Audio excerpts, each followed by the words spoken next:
প্রিয় বন্ধুরা আসসালামু আলাইকুম। স্ক্রিনে আপনারা যে গরুর বাছুরটিকে দেখছেন, এই বাছুরটি আজকে প্রায় ৭ দিন থেকে পাতলা পায়খানা করতেছে।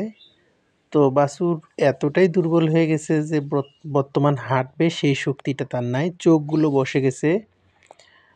তো পাতলা পায়খানা কোনো ক্রমেই যখন বন্ধ হচ্ছে না, ঠিক তখন বাছুরকে চিকিৎসা দেওয়ার জন্য দেখেন কি ওষুধ নিয়ে এসেছি।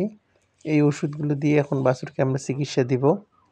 তো এখানে একটি কথা না বললেই নয়, সেটা হলো আপনারা স্ক্রিনে যে বাছুরটি দেখছেন, আসলে বাছুরটির এটা সাদা উদরাময়, এটা ব্যাকটেরিয়াজনিত রোগ। বিভিন্ন ধরনের মাটি বা অন্য কোনো খাদ্যের সাথে যদি এই ব্যাকটেরিয়া শরীরে প্রবেশ করে, তাহলে এই ধরনের সমস্যা হয়। তাছাড়া আপনারা গাভীর যদি ওলানে যদি নোংরা লেগে থাকে, সেখান থেকেও এই ধরনের সমস্যা হয়।